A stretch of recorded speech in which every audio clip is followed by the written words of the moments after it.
নমস্কাৰ মৰম বন্ধু তোমালোকৰ মৰমৰ channel Bharati education and information সকলোকে প্ৰথমতে স্বাগতম জনাইছোঁ। আজি এটা ৰাতিপুৱা ভিডিঅ' এটা লৈ আহিছোঁ। তোমালোকৰ এতিয়া চোৱা, তোমালোকৰ নিশ্চয় মনত আছে যে 30 আৰু 1 তাৰিখে কি আছে, 30 মাৰ্চ তাৰিখে আছে তোমালোকৰ ছায়েন্স, 1 এপ্ৰিল তাৰিখে আছে আছামিজ, MIL ছাবজেক্ট যিমানবোৰ আছে। এতিয়া বহুতো ছাবজেক্ট এই দুদিনত মানে দুটা একদম একেলগে আছে আৰু প্ৰিপেৰেশ্যন কৰিবৰ কাৰণে তোমালোকৰ হাতত বহুতেই কম সময় চাব গ'লে আৰু কাৰণ কিয় আমি কিয় কাৰণে আমাৰ সময় কমি যাই আছে, মই দিনে দিনে কৈ যাই আছোঁ যে তোমালোকে পাৰিলে এইকেইদিন নিউজ চেনেলবোৰৰ পৰা অলপ আঁতৰত থাকিবা।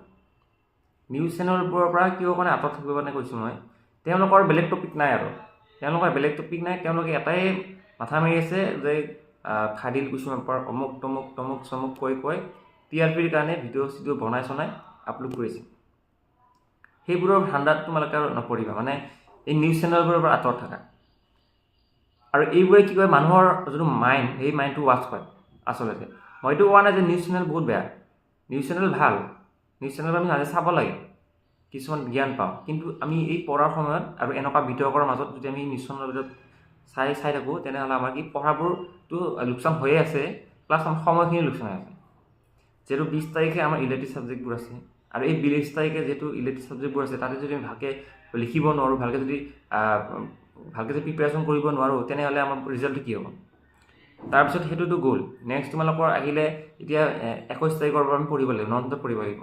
21, 22, 23, 24, 25, 26, 27 তাৰিখলৈ একদম কণ্টিনিউছ ভালকৈ পঢ়িব লাগিব। তাৰপিছত আমাৰ 30 তাৰিখে পৰীক্ষাই আছে, ছায়েন্সৰ পৰীক্ষা। তাৰপিছত পিছদিনাখন 1 তাৰিখে পৰীক্ষাই আছে আমাৰ অসমীয়া পৰীক্ষা। সেইবাবে আমি কেনেকৈ প্ৰিপেৰেশ্যন কৰিম সেইখিনি আজি আলোচনা কৰিম, ঠিক আছে। প্ৰথমে চোৱা, তোমালোকে ইলেক্টিভ ছাবজেক্টৰ কাৰণে বহুতে প্ৰিপেৰেশ্যন কৰি আছা, আৰু মই যিমানখিনি পাৰিছোঁ হেল্প কৰিছোঁ। তথাপিও মোৰ এনেকুৱা লাগে যে মই বহুতখিনি বস্তু তোমালোকক দিব পৰা নাই, সেইটো কাৰণে তোমালোকে মোক সেৱা কৰিবা, বেয়া নাপাবা। আৰু তোমালোকৰ কাৰণে মই তোমালোকৰ একচুৱেলি ছাৰ নহয় দেই, আগতে কৈছোঁ মই কোনো ধৰণৰ ষ্টুডেণ্ট টিচাৰ নহয়। মই একজন ল'ৰা হয় আৰু লগতে মই কি এজন ষ্টুডেণ্ট। মই ছাৰ বুলি তোমালোকে বহুতে মোক কোৱা, মই একচুৱেলি বেয়া লাগে, মোক ছাৰ বুলি নক'বা তোমালোকে। মোক পাৰিলে দাদা বুলি ক'লেও সম্বোধন কৰিলেও মোক বেয়া নাই, কাৰণ তোমালোকে মোতকৈ সৰু হয়, আৰু প্লাছ ছাৰৰ যোগ্যতা মই নহয় একচুৱেলি। কাৰণ ছাৰটো শিক্ষক এজনৰ যোগ্যতা বেলেগ, আৰু মোক ছাৰ বুলি কয় তোমালোকে মোক লাজতে পেলা, কাৰণ মই একচুৱেলি ছাৰ নহয় একচুৱেলি। তোমালোকে মোক পাৰিলে দাদা বুলিও ক'বা, কাৰণ ছাৰ বুলি কোৱাৰ লগে লগে এটা বেলেগ হেৰি হৈ যায়, ঠিক আছে। এতিয়া বাৰু এইটো যি গ'ল। এতিয়া মেইন চোৱা, তোমালোকে 21 তাৰিখৰ পৰা একদম 27 তাৰিখলৈ নন ষ্টপ আছামিজ আৰু ছায়েন্স এই দুয়োটা ছাবজেক্ট পঢ়িব লাগিব।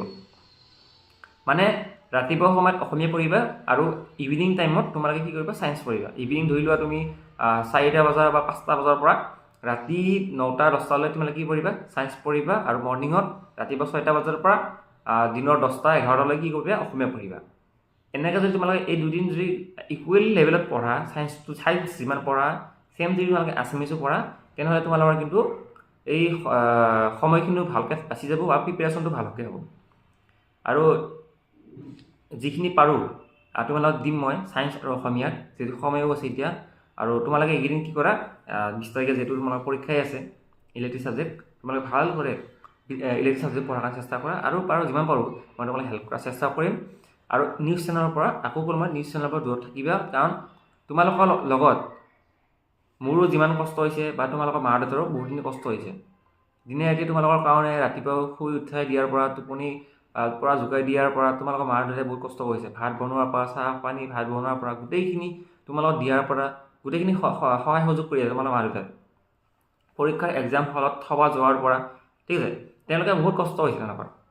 আৰু তেওঁলোকৰ যদি তেওঁলোকৰ ৰিজাল্টটো যদি ভালকৈ কৰিব নোৱাৰা, তেওঁলোকে কিন্তু বহুত মনত দুখ পাব। সেইকাৰণে মই সকলো ষ্টুডেণ্টক মই এটা কথা ক'ব বিচাৰিছোঁ, বা মোৰ সকলো মৰমৰ ভণ্টি আৰু ভাইটিসকলক এটা কথা ক'ব বিচাৰিছোঁ, তোমালোকে ভালদৰে এইকেইদিন ভালকৈ পঢ়া, আৰু ভালকৈ মাৰ্কছ লৈ ভাল নম্বৰ লোৱাৰ চেষ্টা কৰা। Thank U.